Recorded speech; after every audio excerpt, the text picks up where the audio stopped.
Hi hello friends, ಎಲ್ಲರಿಗೂ ದೀತೂಸ್ ಕಿಚನ್ಗೆ ಸ್ವಾಗತ. ನಾನಿವತ್ತು ಕ್ರಿಸ್ಪಿ ಹಾಗೂ ಟೇಸ್ಟಿಯಾದ ಕಬಾಬ್ ಮನೇಲೆ ಹೇಗೆ ಮಾಡೋದು ಅಂತ ತೋರಿಸ್ತಾ ಇದ್ದೀನಿ. ನೀವು ಹೋಟ್ಲಲ್ಲಿ ಅಥವಾ ರೋಡ್ ಸೈಡಲ್ಲಿ ತಿಂದಿರ್ಬೋದು. ತುಂಬ ಟೇಸ್ಟಿಯಾಗಿರುತ್ತೆ. ಹೇಗೆ ಮಾಡ್ತಾರೆ ಅಂತ ಅಂದ್ಕೊಂಡಿರ್ತೀರ. ಇದೇ ರೀತಿ ನೀವು ಕಬಾಬ್ ಮಾಡ್ಕೊಳ್ಳಿ, ಮನೇಲೆ ತಿನ್ಬೋದು. ನೋಡಿ, ಈ ರೀತಿ ನಾನು ಒಂದು ಮೊಟ್ಟೆಯನ್ನು ತೊಗೊಳ್ತಾ ಇದ್ದೀನಿ ಅರ್ಧ kg ಚಿಕನ್ಗೆ. ನೆಕ್ಸ್ಟ್ ಇದಕ್ಕೆ 1.5 ಟೇಬಲ್ ಸ್ಪೂನಷ್ಟು ಶುಂಠಿ ಬೆಳ್ಳುಳ್ಳಿ ಪೇಸ್ಟ್ ಹಾಕ್ಕೊಳ್ತಿದ್ದೀನಿ, ಇದು ಹೋಮ್ ಮೇಡ್. ನೆಕ್ಸ್ಟ್ 3 ಟೇಬಲ್ ಸ್ಪೂನಷ್ಟು ಕಾರ್ನ್ಫ್ಲೋರ್ ಯೂಸ್ ಮಾಡ್ತಾಯಿದ್ದೀನಿ. ಇದಕ್ಕೆ 1 ಟೇಬಲ್ ಸ್ಪೂನಷ್ಟು ನಾನು ಚಿಲ್ಲಿ ಪೌಡರ್ ಯೂಸ್ ಮಾಡ್ತಾಯಿದ್ದೀನಿ. ಇದಕ್ಕೆ 1 ಟೇಬಲ್ ಸ್ಪೂನಷ್ಟು ಚಿಕನ್ ಮಸಾಲ ಹಾಕ್ಕೊಳ್ತಾ ಇದ್ದೀನಿ. ನೆಕ್ಸ್ಟ್ ನಾನಿವಾಗ ಇದಕ್ಕೆ ಹೋಮ್ ಮೇಡ್ ಕಬಾಬ್ ಪೌಡರ್ ಹಾಕ್ಕೊಳ್ತಿದ್ದೀನಿ. ತುಂಬ ಈಸಿ ಇದೆ, ಮನೆಯಲ್ಲೇ ನೀವು ಕಬಾಬ್ ಪೌಡರ್ ರೆಡಿ ಮಾಡ್ಕೊಳ್ಬೋದು. ಈ ರೀತಿ ಹೋಮ್ ಮೇಡ್ ಕಬಾಬ್ ಪೌಡರ್ ಹಾಕಿದ್ಮೇಲೆ ನೀವು ಚೆನ್ನಾಗಿ ಮಿಕ್ಸ್ ಮಾಡ್ಕೋಬೇಕಾಗುತ್ತೆ.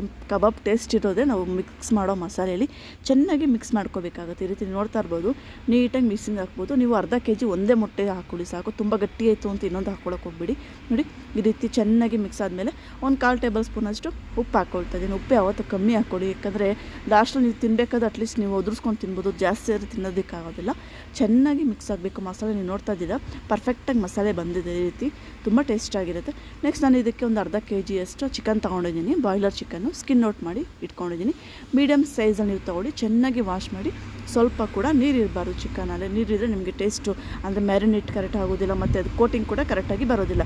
ಈಗ ನೀವು ನೋಡ್ತಾ ಇರ್ಬೋದು, ಚಿಕನ್ನು ನೋಡಿ ನೀಟಾಗಿ ಮೀಡಿಯಮ್ ಸೈಜಲ್ಲಿ ಕಟ್ ಮಾಡಿ ಇಟ್ಕೊಂಡಿದ್ದೀನಿ. ನೀಟಾಗಿ ಇದ್ರ ರೀತಿ ಸ್ವಲ್ಪ ಕೂಡ ನೀರು ಇರಬಾರ್ದು, ಆ ರೀತಿ ನೀಟಾಗಿ ಸೋಸ್ಕೋಬೇಕು. ನೋಡಿ, ಈ ರೀತಿ ನಿಧಾನಕ್ಕೆ ಒಂದೊಂದೇ ಹಾಕ್ಬಿಟ್ಟು ಚೆನ್ನಾಗಿ ಮಿಕ್ಸ್ ಮಾಡ್ಕೋಬೇಕಾಗುತ್ತೆ. ನೀವು ಎಷ್ಟು ಚೆನ್ನಾಗಿ ಮಿಕ್ಸ್ ಮಾಡ್ಕೊಳ್ತೀರೋ ಅಷ್ಟು ಕೋಟಿಂಗ್ ಹಿಡಿಯುತ್ತೆ, ಅಷ್ಟು ಟೇಸ್ಟಿಯಾಗಿರುತ್ತೆ. ನೀವು ನೋಡ್ತಾ ಇರ್ಬೋದು, ಈ ರೀತಿ ಚೆನ್ನಾಗಿ ಮಿಕ್ಸ್ ಮಾಡ್ಕೋಬೇಕು. ನೋಡಿ, ನಿಧಾನ ಆದರೂ ಪರವಾಗಿಲ್ಲ, ಮಿಕ್ಸಿಂಗಲ್ಲೇ ಇರೋದು ಮೇನ್ ಟೇಸ್ಟು.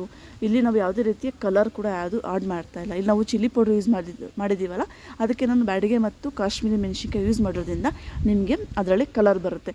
ಕಬಾಬು ಕಲರ್ ಇದ್ದರೆ ಮಾತ್ರ ಟೇಸ್ಟಾಗಿರುತ್ತೆ ಅನ್ನೋ ತಪ್ಪು. ಕಲರ್ ಇಲ್ಲ ಅಂದರೆ ಪರವಾಗಿಲ್ಲ, ಆರೋಗ್ಯಕರವಾದ ಕಬಾಬ್ನ ಮನೆಯಲ್ಲೇ ಮಾಡಿಕೊಂಡು ತಿನ್ನೋದು ತುಂಬ ಒಳ್ಳೆಯದು. ಈ ರೀತಿ ನೀಟಾಗಿ ಚೆನ್ನಾಗಿ ಮಿಕ್ಸ್ ಆಗಬೇಕು. ಮಿಕ್ಸ್ ಆದಮೇಲೆ ನಾವು ಅಟ್ಲೀಸ್ಟ್ ಇದನ್ನು ಒಂದು ಹಾಫ್ ಆನ್ ಅವರ್ ಆದರೂ ಫ್ರಿಜ್ಜಲ್ಲಿ ಇಡಬೇಕು. ತುಂಬ ಟೇಸ್ಟಿಯಾಗಿ ಬರುತ್ತೆ. ನೆಕ್ಸ್ಟ್ ಎಣ್ಣೆ ಬಿಸಿ ಮಾಡಲು ಇಟ್ಟಿದೆ, ಎಣ್ಣೆ ಕಾದಿದೆ. ಇದಕ್ಕೆ ನಾನು ದೂರ ಕಬಾಬ್ ಈ ರೀತಿ ಇದನ್ನು ಹಾಕಬೇಕಾದ್ರೆ ನಾವು ಮೀಡಿಯಮ್ ಫ್ಲೇಮಲ್ಲೇ ಹಾಕ್ಕೊಳ್ಬೇಕು. ನೋಡಿ, ಈ ರೀತಿ ನಿಧಾನಕ್ಕೆ ಒಂದೊಂದೇ ತಿರು ಹಾಕಬೇಕು. ಎಷ್ಟು ಕ್ರಿಸ್ಪಿಯಾಗಿ, ಅಟ್ಲೀಸ್ಟ್ ನಿಮಗೆ ನೋಡ್ತಿದ್ದಂಗೆ ಗೊತ್ತಾಗುತ್ತೆ ಅದು ಎಷ್ಟು ಕ್ರಿಸ್ಪಿಯಾಗಿದೆ ಅಂತೇಳಿ. ಒಳ್ಳೆ ಪಕೋಡ ನೀವು ಕೈಲಿ ಇಟ್ಕೊಂಡಾಗ ಯಾವ ಫೀಲ್ ಆಗುತ್ತೋ ಆ ರೀತಿ ಫೀಲ್ ಆಗುತ್ತೆ. ತುಂಬ ಕ್ರಿಸ್ಪಿಯಾಗಿರುತ್ತೆ, ತುಂಬ ಟೇಸ್ಟಿಯಾಗಿರುತ್ತೆ. ನೋಡಿ, ಹೊರಗಡೆ ಅದು ಅಂದರೆ ಕೆಮಿಕಲ್ಲು ಅಥವಾ ಟೇಸ್ಟಿಂಗ್ ಪೌಡ್ರು ಕಲರೆಲ್ಲ ಯೂಸ್ ಮಾಡಿರ್ತಾರೆ, ಬೇಡ. ಈ ರೀತಿ ನ್ಯಾಚುರಲಿಗೆ ಮನೇಲೇ ಮಾಡ್ಕೊತೀನಿ. ತುಂಬ ಈಸಿಯಾಗಿರುತ್ತೆ, ಆರೋಗ್ಯಕ್ಕೂ ತುಂಬ ಒಳ್ಳೆಯದು. ನೋಡಿ, ನೋಡೋದಕ್ಕೆ ನಿಮಗೆ ನೋಡ್ತಿದ್ದಂಗೆ ಗೊತ್ತಾಗುತ್ತೆ ಎಷ್ಟು ಕ್ರಿಸ್ಪಿಯಾಗಿದೆ ಅಂತೇಳಿ. ನೋಡಿ, ತುಂಬ ಈಸಿ ಇದೆ ಕಬಾಬ್ ಮಾಡೋದು ಮನೆಯಲ್ಲೇ. ಇನ್ ಕೇಸ್ ನಿಮ್ಗೇನಾದರೂ ಕಬಾಬ್ ಪೌಡ್ರ್ ಹೇಗೆ ಮಾಡೋದು ಅಂತ ಏನಾದರೂ ಬೇಕು ರೆಸಿಪಿ ಅಂದರೆ ನನಗೆ ಕಮೆಂಟ್ ಮಾಡಿ. ನಾನು ನೆಕ್ಸ್ಟ್ ವೀಡಿಯೋದಲ್ಲಿ ಕಬಾಬ್ ಪೌಡ್ರ್ ಹೇಗೆ ಮಾಡೋದು ಮನೇಲಿ ಅಂತ ತೋರಿಸ್ತೀನಿ.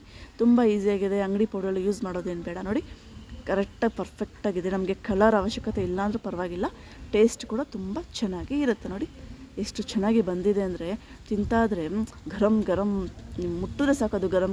ನೋಡಿ, ನೆಕ್ಸ್ಟ್ ಇದ್ರೆ ನಾವು ಲಾಸ್ಟಲ್ಲಿ ಲೆಗ್ ಪೀಸ್ ಹಾಕ್ಕೊಳ್ತೀವಿ. ಯಾಕಂದರೆ ಲೆಗ್ ಪೀಸ್ ಸ್ವಲ್ಪ ತುಂಬ ಹೊತ್ತು ಬೇಕು ಬೇಯೋದಕ್ಕೆ.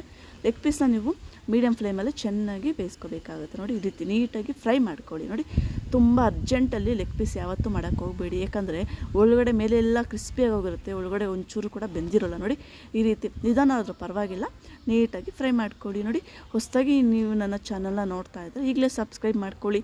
ಖಂಡಿತವಾಗ್ಲೂ ಈ ರೆಸಿಪಿ ನಿಮಗೆ ಇಷ್ಟ ಆಗಿದೆ ಅಂತ ಅಂದ್ಕೊಂಡಿದ್ದೀನಿ. ಇಷ್ಟ ಆದರೆ ನೀವೇನು ಮಾಡಬೇಕು, ಬೇರೆ ಏನು ಮಾಡಬೇಡಿ, ಜಸ್ಟ್ ಒಂದು ಲೈಕ್ ಬಟನ್ ಪ್ರೆಸ್ ಮಾಡಿ. ಇನ್ನೂ ಸಬ್ಸ್ಕ್ರೈಬ್ ಆಗಿಲ್ಲ ಅಂದರೆ ಸಬ್ಸ್ಕ್ರೈಬ್ ಮಾಡ್ಕೊಳ್ಳಿ. ನೋಡಿ, ರುಚಿಕರವಾದ ಹೋಮ್ ಮೇಡ್ ಕಬಾಬು ಗರಂ ನೋಡಿ, ಬಿಸಿಯಾಗಿದೆ, ಗರಿಗರಿಯಾಗಿದೆ, ಟೇಸ್ಟಿಯಾದ ಕಬಾಬ್. ನೋಡಿ, ನೀವು ನೋಡ್ತಾ ಇರ್ಬೋದು ಎಷ್ಟು ಸಾಫ್ಟಾಗಿದೆ. ನೋಡಿ, ಒಳಗಡೆ ಮೇಲೆ ಕ್ರಿಸ್ಪಿಯಾಗಿದೆ, ಒಳಗಡೆ ಸಾಫ್ಟಾಗಿದೆ. ಪ್ಲೀಸ್ ಸಬ್ಸ್ಕ್ರೈಬ್ ದೀತೂಸ್ ಕಿಚನ್. Thanks for watching.